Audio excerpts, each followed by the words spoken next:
Go.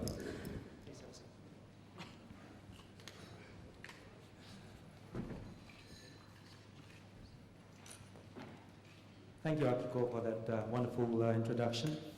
And it's my turn now to introduce my speakers for this final session of the day. So to my left is Chris Teo. Chris is an extremely interesting person in the Manila gaming scene. He's what we call a new blood to the scene. He was brought in to PAGCOR as part of the revitalization of PAGCOR when President Aquino came into power in the Philippines. Chris was or has been the Chief Marketing Officer for PAGCOR for the last 4 years. And recently he's made the move to go private. So we welcome him to the private side of the fence. And on the far side is Armin Santos. I've known Armin Santos for quite a while now, almost 9 years, off and on.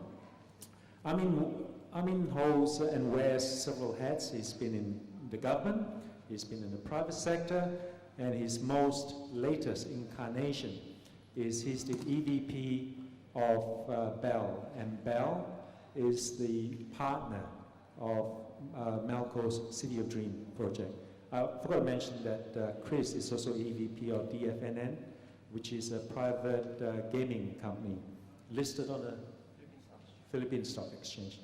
So both these gentlemen are extremely knowledgeable about the latest in Manila, and what I hope to do and get is to try and get information and color out of them that hopefully is not politically correct, and you know, hear some of the issues that you don't normally hear outside in the general media. So let's jump straight in. I mean, you know, we've dealt before when you are EVP of Bell. You've got a fantastic partner in the form of Melco, who operates one of the 6 licenses here in Macau. SM, you know, SM Investment, SM Group, the origin, shoe store, I believe, Schumann, which is where the name comes from, SM. And now it's the operator, the largest operator of shopping malls in the Philippines. Can you give me an idea why the SM family, the C family, decided, number one, to jump into the casino industry, and number two, basically, what are its plans and vision for the Manila project? Thank you very much.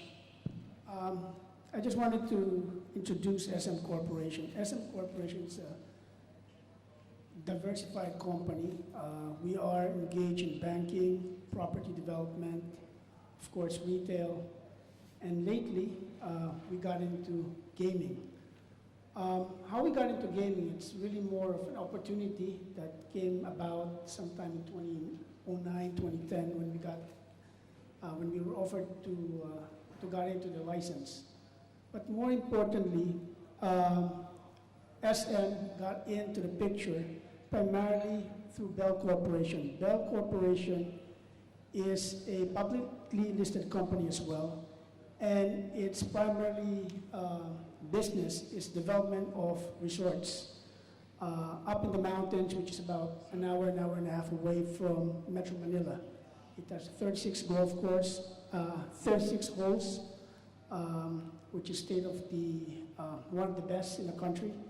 And we found this opportunity to develop. And in fact, our engagement with the City of Dreams is more of a landlord type, similar to what we've been doing the last several years in the mall business, whereby we build malls and then we have tenants. In this case, we build integrated resorts and we have City of Dreams as our partners.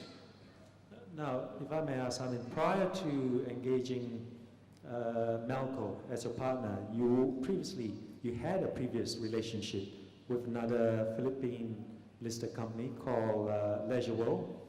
And Leisure World in turn were talking to the Caesars group as a sub-agent. So you had an arrangement whereby Leisure World were going to be your partners, and they had a sub-arrangement with Caesars. Can you give us an idea as to what happened with that particular relationship? Well, with AB Leisure, basically, after, there are 3 other integrated resorts. When we saw basically the Solaire moving up to the integrated resort, and we saw the international aspect that they brought in, we felt as a group that we needed an international company to help us market the integrated resort. And we needed a Macau base. And I think the Macau base, partnering with the Melco Crown, added to the spectrum of entertainment city. And I think hopefully this year, we are going to open. Okay, so just to summarize, you felt that an American Vegas style offering was not in line with what you saw developing in the region, and you decided to opt for a Macau style business model. Well, to begin with, there's a regulatory issue. I think most of the American companies that we previously discussed or invited were not too keen on the regulatory framework of the Philippines, mainly having a regulatory as well as a private, running a casino. So in other words, PAGCOR is both a regulator and an operator. So that did not sit well in most of the American-based companies. Okay, so basically the Americans problem. I mean, I'll go to Chris now and give you a little bit of a break. Chris, what role have the 2 IRs so far? We've got Resorts World, operated by the Genting, together in a partnership with a local tycoon. And we've got Bloomberry, which is, they were previously supposed to partner, if I remember correctly, supposed to partner with Crown from Melbourne a long time ago. And that resulted, that stopped dramatically when an announcement was made by PAGCOR without clearing it with their partners first. So Bloomberry decided to go on its own after the relationship with Crown ended very suddenly. What's your view of what these 2 IRs are doing? Number 1, 2, I suppose, to develop and enhance the local market, and what have been the effect of these 2 IRs on PAGCOR as a regulator and operator? Actually, it's an interesting question, and I'd like actually to add to what Armin was saying. And internationally, there's a lot of discomfort with the dual role of PAGCOR. But one has to understand the history of PAGCOR and why PAGCOR was created. PAGCOR as a regulator and operator was created basically to funnel revenues to the Philippine government and for social funds. And in that role, it is the 3rd largest revenue provider after taxes and customs. That's how big the role of PAGCOR is. And because we were a monopoly for such a long time, a large part of the revenue generation is really generated, almost 90%, 95%, by our own internal casino operations. But as we opened up the market for integrated resort, as Resorts World came in and Solaire and upcoming City of Dreams, this has upset that balance, because number 1, the revenue streams and the performance of the integrated resort is by bounds large, way above the PAGCOR casinos. And the amount of license fees generated by these integrated resorts has also been substantial. So you have that backdrop, and the second backdrop, we're unable to compete for a variety of reasons. One very specific reason is we are, as a government agency, we have to be compliant to what we call Republic Act 9184, which is the Procurement Act. So in essence, when I was head of marketing and head of VIP services, if I wanted to throw a party for Mr. Ben Lee as a VIP, I would have to bid out my models, my entertainers, my food and beverage, and so on and so forth. So when I was in PAGCOR, and I had discussions with people from management from the different IRs, and they would complain about the dual roles, and I always tell them, if you're complaining about that, you shouldn't be in the business, because we're in no way able to compete with you in the same level playing field. So that's the backdrop that we have right now. So what's happening right now is I believe, now that I'm in the private sector, is the separation or the eventual separation of the operator regulator will not be driven as so much as legislature, but really by market forces. And we've seen last year, we've shut down one major casino in Manila, the Heritage. We're shutting down our largest casino, the airport casino, this year. By July, it will no longer be operational. And this will really be the case. No? As we begin to roll out more integrated resorts, I don't believe the government can really subsidize casinos, our own internal operated casinos that are no longer profitable. Well, as you know, Chris, I've been advising the board of directors of PAGCOR on the possibility of a privatization feasibility study. And we've been talking and been engaged for about 2 years now. I remember advising the board very, very clearly from the outset, look, if you don't do a privatization study now, it may be too late, you may have no value left. And I believe they recently finally came to the realization that with the closure of Heritage and Parañaque the next couple of months, as well as continuing downward trend of the PAGCOR casino revenues, is it too late for them?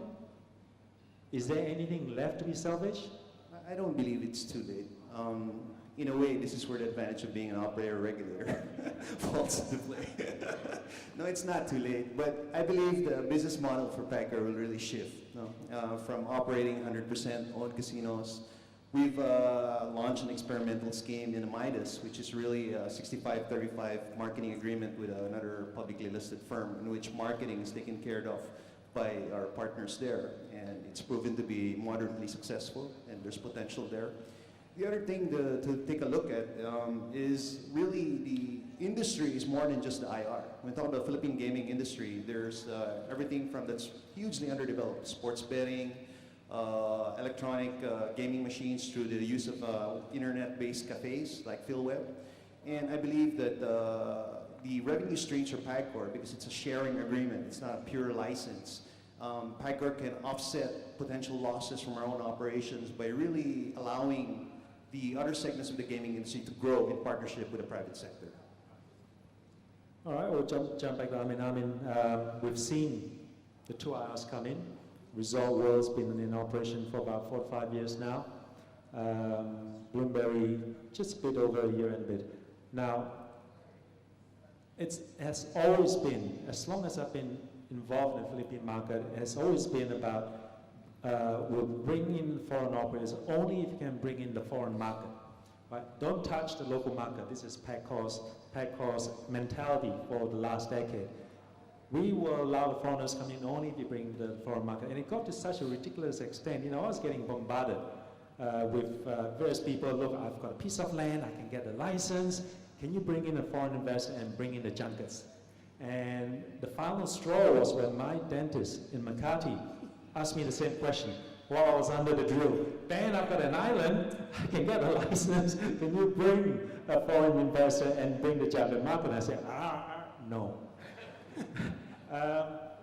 Now, Resort World has been in the market for the last 4 or 5 years, and they published the result, and it's very evident that at their peak, Resort World had at best 25% foreign market, revenue from the foreign junket operators.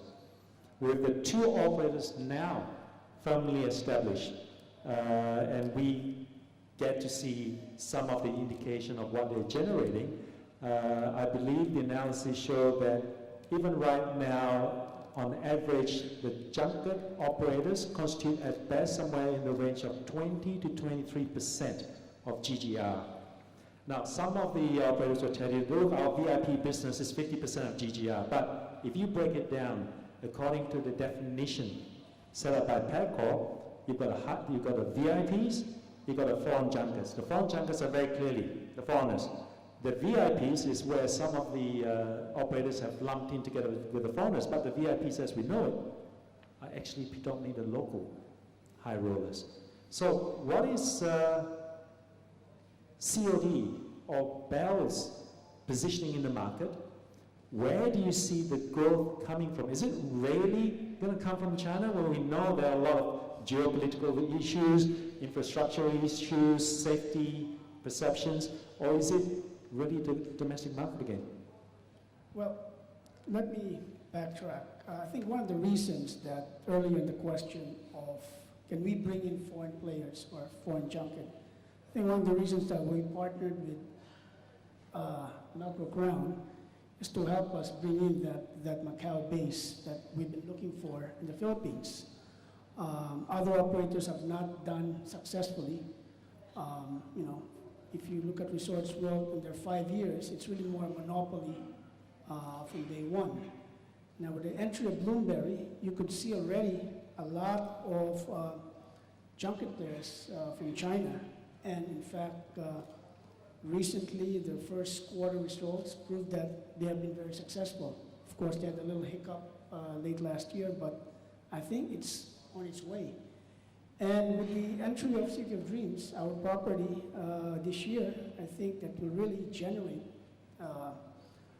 interest as well in the area of geopolitical. We slowly managing the issue that's been happening in Hong Kong, the unfortunate incident 3 years ago, and hopefully that we could generate some interest. In fact, aside from that, our tourism has also been at a steady, averaging about 200,000-300,000 visitors, largely up and coming. The Korean market is also beginning to expand in the Philippines. So we're looking at different spectrum, and maybe Chris can probably. Yeah, Chris, I mean, you were directly hands-on involved in the so-called VIP and junket market on behalf of PACO. What are your thoughts? I think City of Dreams will do very well. Several factors. One is, I was reading the recent Macquarie report, and they cited there, aside from the Chinese market, the second largest growing market is the ASEAN market. And Manila is in proximity, within 2-3 hours of more major ASEAN markets, number one. Number two, the recent move for PAGCOR to lower by 10 percentage points the license fee, hereby lowering the VIP tax from 15 to 5% and 25% for mass to 15%. Will go a long way because you can now reinvest in higher incentives, higher rebates, and I think a lot of junket operators will be poised to take advantage of that. That's another point to consider. The third point to consider is the move in Macau for higher minimums. Will also drive what we call, what is potentially not even a premium mass market in Macau, becomes a VIP market in Manila. You're talking about the poor man's VIP model, that is the Naga No. model. I think it's a lot better than that. But what I'm trying to say is, number one, lower wages. Number two, more variety of entertainment. Number three, better incentives, better rebates. And four, better flight proximity. So it all adds up. I think it may not be there immediately, but I think the presence of a major Macau operator like Crown Melco will help immensely. Okay. Just touching on very quickly, you're talking about the various issues, the potential success of the Melco project. Armin, what are they bringing in that's going to be different? You know, as I say, I've been in the market, and every time an operator comes in, this is it. This is the next best thing to slice bread.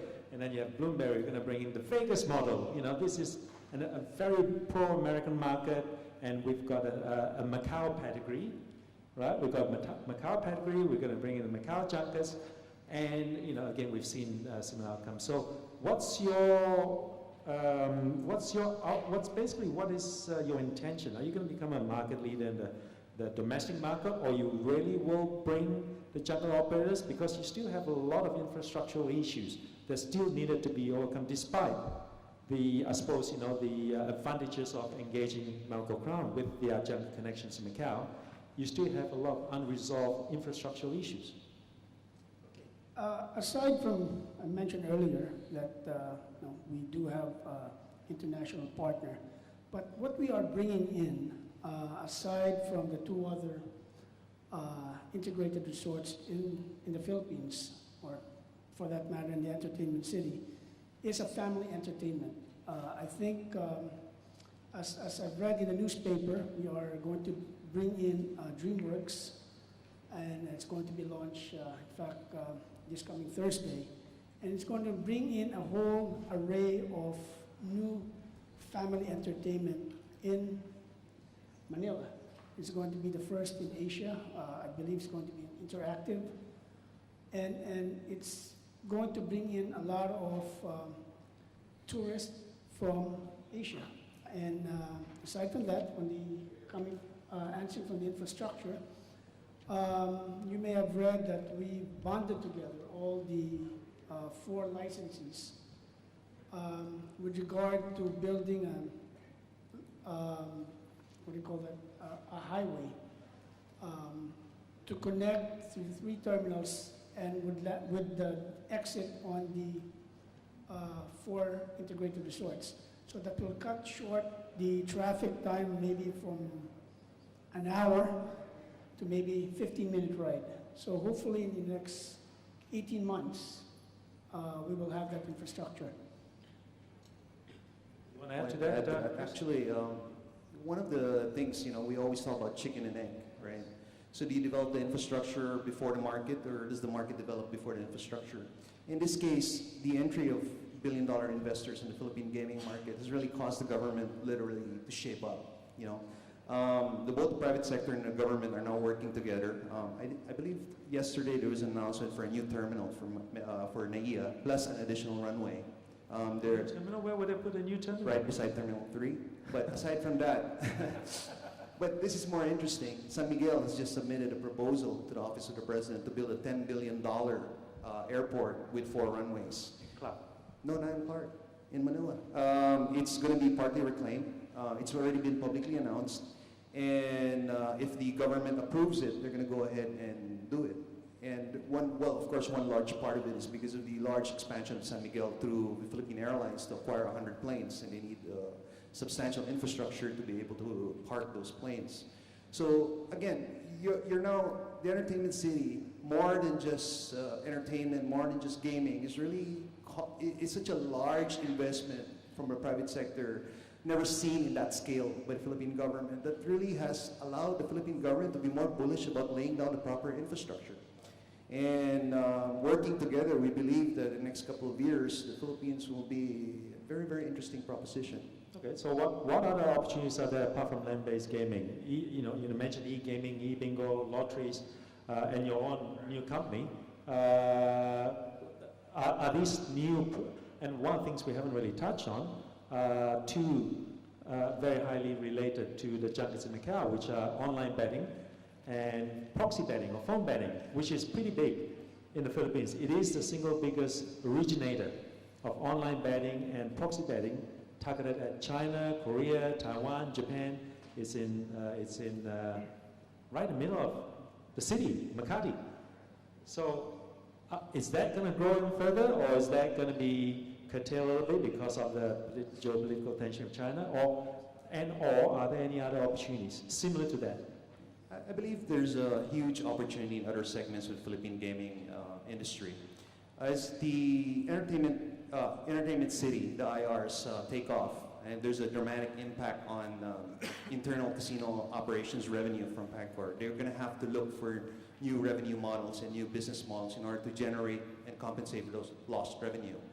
This is a double whammy when you consider the fact that we've reduced license fees by 40%. So there's significant potential degradation of revenue. So how do we compensate? I've recently left PAGCOR, and I remember in one of the last ManComs I was attending, and we were talking about revenues year on year for the first quarter, and we were down about 1 billion pesos. And when we looked at our license fees, our share from what is known to be e-bingo, a form of EGM, and it was about 1 billion pesos. And to think that that's a net revenue for PAGCOR. We don't have any expenses, we just collect that, and somebody else, the private sector operates that for us. So hence, like our company's in possession of 4 licenses, and majority of these licenses is co-terminus, just like the IR 2033. One of them is for development of the EGM, what we call the e-games cafe type, which we believe to be a dramatic potential. As the integrated resorts develop the market, we believe that we're able to place better gaming shops, small-scale gaming shops that mimic in a sachet the integrated resort, closer proximity to market. So we can form a symbiotic relationship wherein we're able to develop the market in a mutually assisted manner. The second opportunity is when we look about sports betting. In 2004, PAGCOR estimated the illegal sports market in the Philippines to be worth about 2.5 billion US. And if you listen to different people, industry experts are talking about that's easily double already at this point. And that's all government does not benefit at all from that. And we're in possession of a sports betting license, and we believe working with PAGCOR to really extract maximum value from it, we can generate substantial revenue for the government and PAGCOR to compensate for those lost revenues. Aside from that, there are other sectors of the gaming industry that we believe PAGCOR should look into and tie up with the private sector in order to develop. Well, I believe PAGCOR is looking at the possibility of proxy gaming in their own PAGCOR managed casinos. I mean, is that, do you see that as a huge potential growth? Proxy betting within our own internal casinos, it's a tricky question. I like tricky questions. I think we've granted an experimental model, which is in the Midas, but I'm not Which privy is to all of the not too details. far away from Entertainment City. I'm not too privy in the details, but again, if we look at it coming from the regulator and operator, it is a struggle. And the struggle isn't so much that we want to compete. It's really a struggle of trying to maintain revenue flows for the Philippine government. And the only remedy really for a rationalization of those dual roles is for the private sector to work hand in hand with PAGCOR to develop new revenue streams and new revenue models in order to compensate for declining internal casino revenue. Well, absolutely. It's just that in that particular situation, in that particular model, PAGCOR is saying, we can do this, but you can't. I don't believe so. Well, because right now, I don't think there's any outlook on the possibility of allowing the integrated resorts to even consider letting them have proxy gaming, correct? I'm I'm aware of those discussions, but I don't think it's in my, I'm privileged to say those things, but I'd like to probably point out something. Is one direction that the PAGCOR board has adopted really is basically to try to adopt a lot of fairness and transparency in these licenses. So I believe whatever has been granted to one will ultimately be granted to everybody in the spirit of transparency and fairness. Because we're really talking about publicly listed corporations that are investors, that are answerable to their shareholders. Actually, Armin, I wanted to point out, Armin Bell Corporation and our company, DFNN, are both publicly listed. And we see the entry of publicly listed corporations in the Philippine gaming sector to be one thing that has allowed PAGCOR to become more transparent and more professional. Because, I think you see this in many other developing territories wherein we start out with a lot of grayness, maybe a lot of confusion. You have companies that suddenly get granted licenses with ownership that's not very clear. All of a sudden right now, there's consolidation happening in industry where it's all happening in the public realm. Right? Publicly listed companies are consolidating these licenses. They're answerable to shareholders. They're answerable to regulatory markets in other countries and so on and so forth. So again, just like we were talking about tourism infrastructure, the airports, the government's investment in tourism infrastructure, large-scale investment in the entry of publicly listed corporations has basically prompted or pushed the government to shape up. Well, we'll come back to that one bit you mentioned earlier about grayness in real estate ownership. We'll come back to that. We won't forget about that one. Now, we were talking about earlier, we talked about the possibility that PAGCOR itself may privatize, all right, and become a pure regulator. Now, has anybody considered what changes in the landscape we'll see if PAGCOR does privatize? They sell their casinos to a private sector. All of a sudden, you guys are no longer competing against two other potential rivals and PAGCOR, the incumbent. You may be competing against a whole, apart from the 2-3 big ones in the entertainment city, you may be looking at competing against a whole lot of small, privately run casinos in metropolitan Manila. Has anybody contemplated that outlook yet? To begin with, if it's going to be privatized, it's going to be an opportunity for us to join in. Good answer. And hopefully that PAGCOR does do so.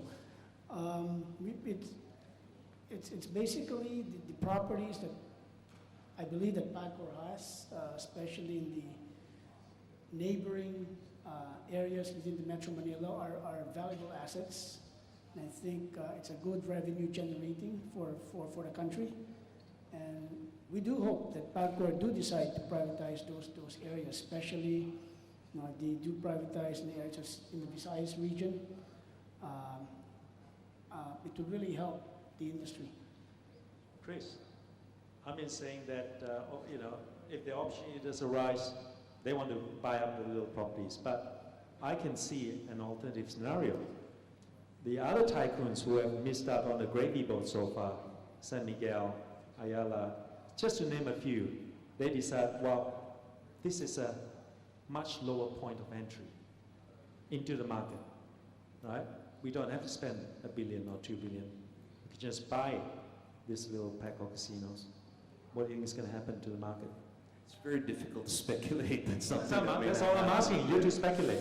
You're a very creative guy. I like you for it, and I would love for you to to project in the future. I have a better answer for that. When you have investors that are investing $1 billion US, and we talk about PAGCOR being a government agency, there are a lot of stakeholders. Whenever you're a government agency, you're really in the political field. So you have stakeholders, everything from your senators, your congressmen, the office of the president. The church is a major stakeholder. The media is a stakeholder. And I believe one very neglected major stakeholder for PAGCOR is really our own employees, or I used to be part of that. And one of the things is when your foot is in the door, like the IRs, they're already in direct talks with PAGCOR. They're already aware of all these scenarios. They're able to influence indirectly the discussions, right? So I think since I'm not part of the IR network, all I can tell Arvin is basically the ball is really in their hands in the sense that they're in discussions, they're current license holders, and they have the ability to influence these different stakeholders, and it's upon them not to drop the ball. Well, you and I are both aware that there are a lot of tycoons who are extremely interested. We've seen movements by Ramon Ang in San Miguel to already acquire a couple of small properties, and some of the other families similarly as well. But I press you enough on that. So you talked earlier. I'm sure the media out there will ask you all those questions later. So I'll let you roast there.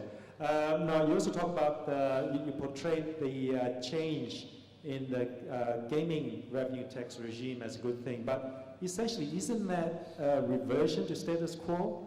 In that previously, the arrangement between PAGCOR and the IRs is that I will charge you 15% tax on the VIP, forgetting the cultural tax, 25% on mass, and you don't get any corporate tax. So this decision by PAGCOR to discount by 10 basis points is because the BIR all of a sudden came along and said, I'm sorry, you guys, you have to pay corporate tax of 30%. So it's really just to neutralize the effect. Well, that is one perspective, but the better perspective I have to offer is you have now a case where PAGCOR honored its international agreement. When these license agreements were signed, it called for a final tax of 5%. And when our local tax bureau said, no, these companies are still subject to corporate tax, PAGCOR decided basically, quote unquote, to eat the tax. So we've lowered our license fees by almost 40% to compensate for the net 30% corporate tax. So I think the better perspective is the market or the credibility of the Philippine government and PAGCOR has really increased because we have, not we, sorry, I'm not no part of that, but the regulator has basically gone out of its way to honor the international agreement. Absolutely, that is an extremely positive move. And I'll throw that back at you, Armin, because, sorry, go on. Well, I'd like to add from what Chris said earlier, this is the beauty of being a publicly listed company. We are answerable to our shareholders, both domestic and international. So any, being also a former government official, any change in the regulatory framework really rocks the boat of any publicly listed company. And I think PAGCOR responded promptly, or the Philippine government, to settle the internal issues amongst themselves and settle first and foremost the investors, which is the IRs. Absolutely. And basically did some adjustments in order to compensate to what we have lost Okay. in the first place.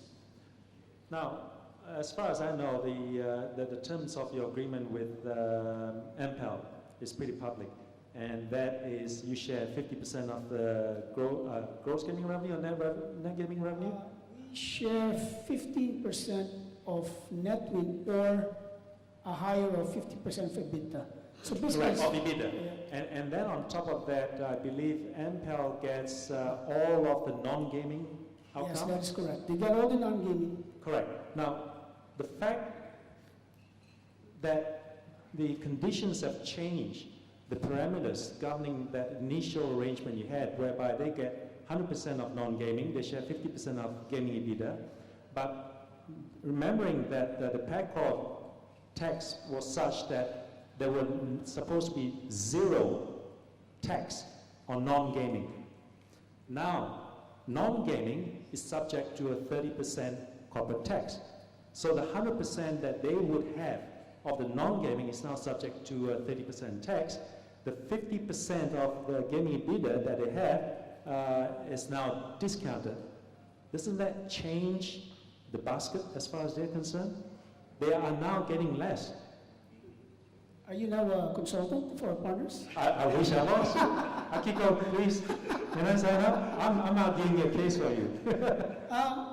Is there any dialogue or any talks like that? So far, none. But of course, we're open. You know, things change. In fact, we have a harmonious relationship from the time we became partners, Right. and it's really exchanges of things because you know the regulatory framework in the Philippines is also fluid as we speak. In fact, there were some changes, as I said earlier, on the tax issues. We responded. Initially, there was some uneven balance on the level of playing field in terms of number of rooms. In fact, City of Dreams will be the first property that will open adhering to all the regulations of PAGCOR prior to opening. We'll be opening with 950 rooms. The regulation says we have to open 800 rooms, and so on. So it's a continued dialogue. So I understand. so It's interesting they haven't come back to you. Ask to renegotiate the terms. Chris, you talk about this BR and the corporate tax issue. Now, insofar as I know, the PACCOR statement says that this discount, 10 basis point, takes effect from the 1st of April. 1st of April? I'm sorry, I wasn't privy to the... It's a actual public, announcement. I think it was 1st of April. But bearing in mind that Resort World has been operational for 4 to 5 years, does that mean they will have to pay back tax for the first 4 to 5 years they have been in operation? Do any of you, do you know the answer to that? I wasn't part of that. It's an interesting one, you know, because it would affect Resort World, who were operating under what they thought were the original basis, and it's been changed. So they got a discount, but the discount does not allow them back to their inception. So anyway, if you don't have the answer to that. So what we're going to do now is we're going to invite questions from the audience. If you would like to pose the questions, please put your hand up. Oh, we've got Mr. Grimes over there. Don't answer it if you don't have to. I'm a pussycat, Ben, you know that. Michael Grimes from GGR Asia. Question for both gentlemen, actually. Is there any clarity on how long the effective cut in gaming tax by 10 percentage points is going to last? Good question.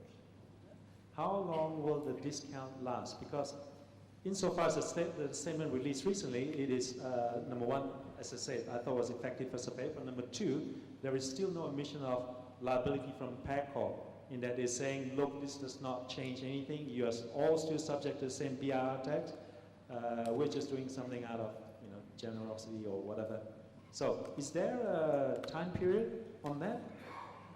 I read the official statement, and basically, if I may paraphrase loosely, what it said is this arrangement will be in effect up to the point unless the tax bureau revises the policy memorandum, right? So I don't have that answer, but I do have something to add to what I was saying. Is in terms of leveling the playing field, PAGCOR did extend the lowering of the gaming tax to the other sectors of the gaming industry. Like our company, we were waived the 5% franchise tax in lieu because we're going to be paying BIR. Nice. Amin, do you have anything to add to that? Well, basically, it's really more an interim measure because under the provisional license, in lieu of all taxes, this is only the taxes that we're going to pay, and we're not going to pay any corporate income tax. But to answer that, there is no time limit. But if the BIR suddenly reverses to our favor, then it goes back to the original. Okay. Thank you.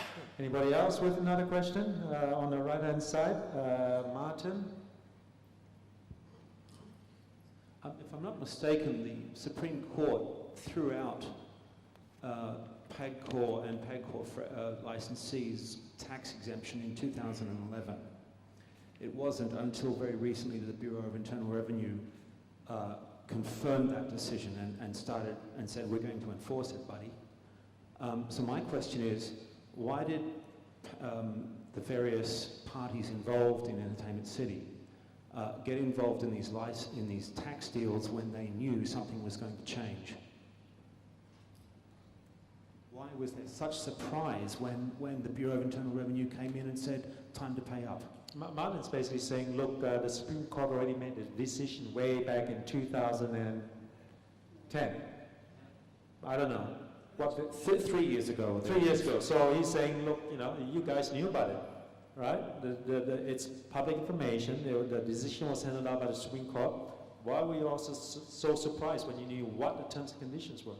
Well, to begin with, our lawyers have different analysis on that. And then basically, if you really want to be in detail of what the Supreme Court decision is all about, integrated resorts is not part of it because our license is basically in lieu of all taxes. We always go back to what we have signed to the national government. And the issue between PAGCOR and the BIR, it's a different issue. And I think that has to be challenged as well. So I'm not quite privy on the legal aspect. So you might know what was happening, but I'm not familiar. Elliot?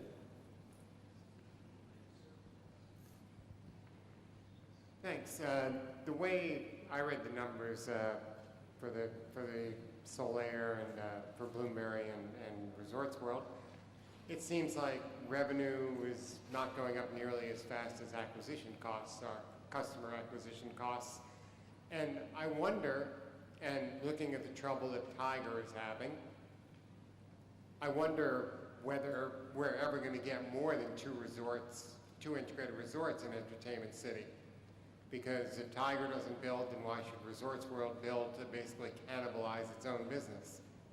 So are we going to get, what are the assurances, or why would you argue that people should build more than build the other two resorts in Entertainment City? So I don't quite understand the question. Are you asking if the market's big enough to have more than 2 IRs? Yeah, I think more than 2 IRs plus City of Dreams, making 3 IRs, and 2 more to come. So basically, if I may add a little bit to that, the market grew when Resort World came in. They definitely grew the market.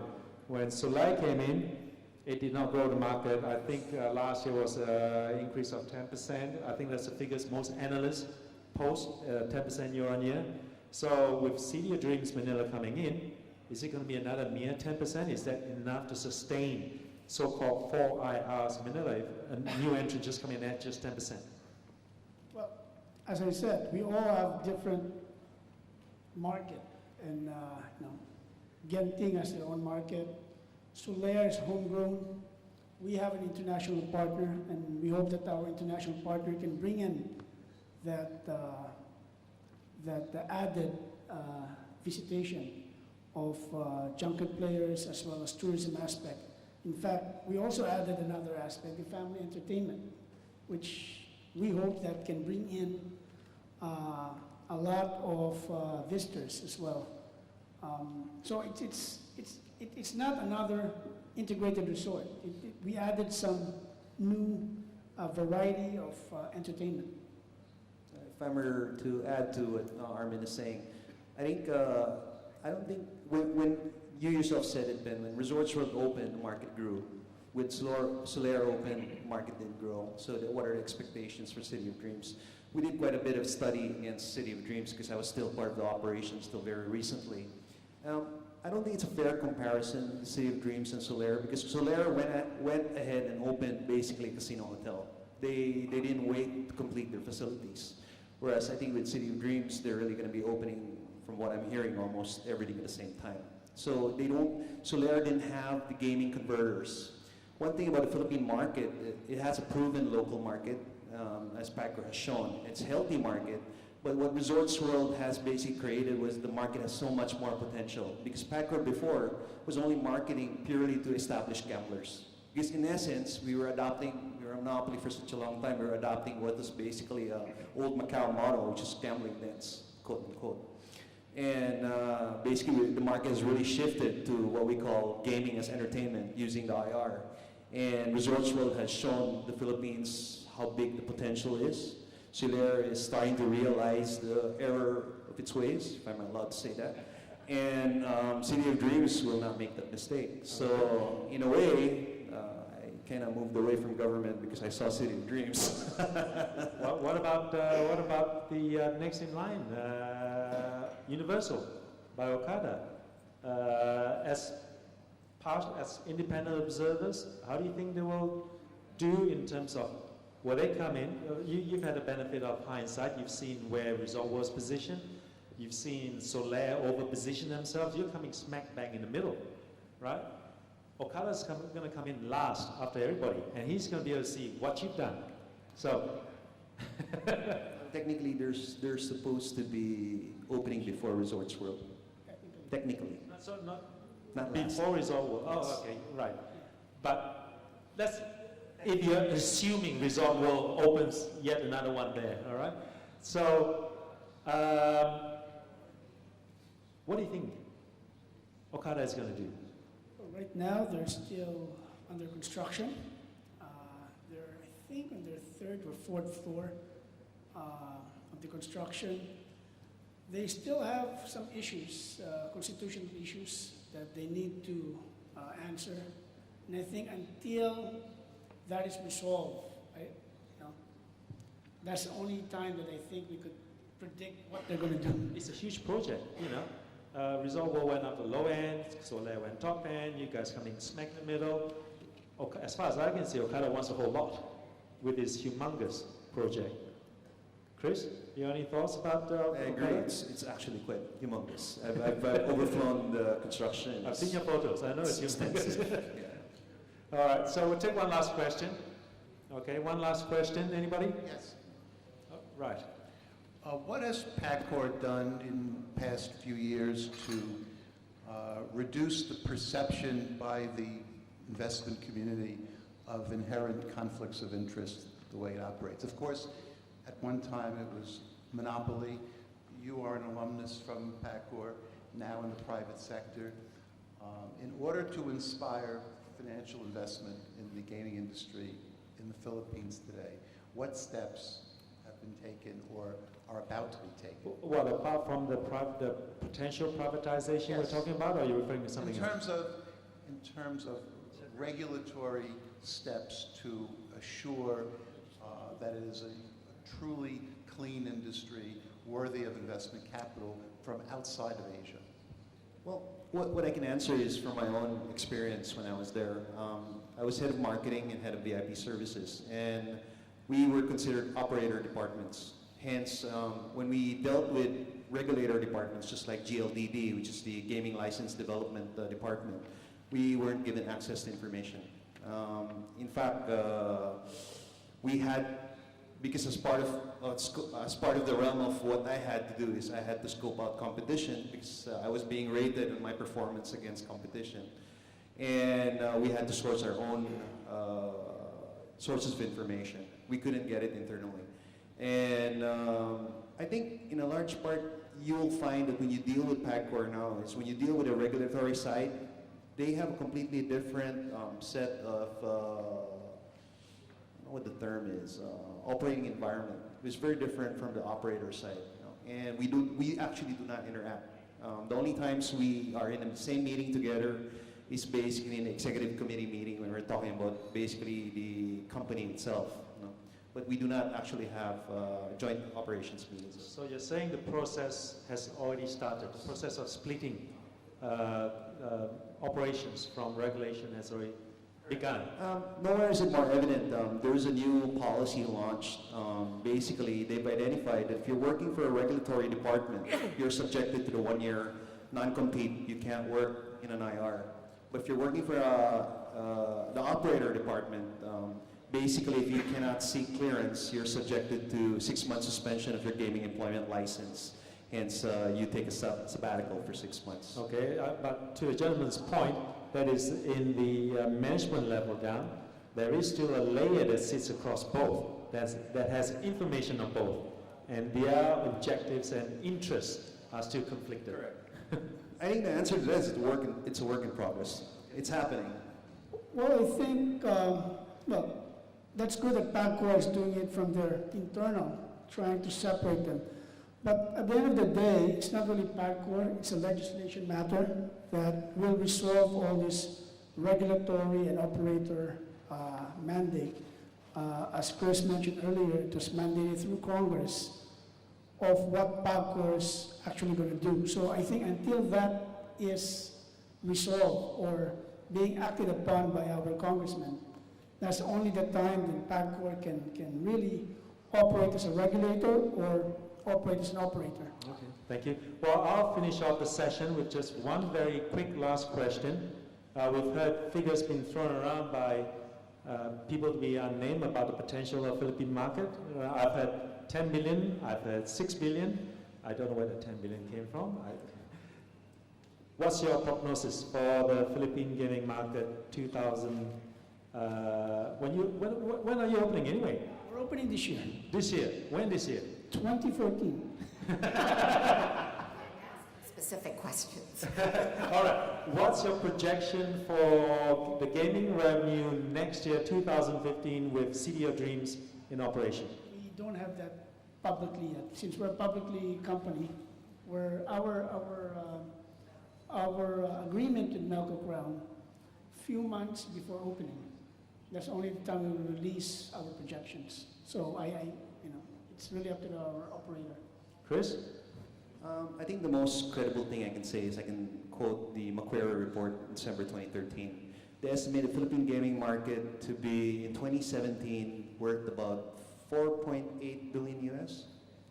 And the other report, there was a recent report all over the Philippine newspapers, and IHS basically forecasted that the Philippines is going to be $1 trillion economy in 20 years, and that the economy is forecast to double in the next 10 years.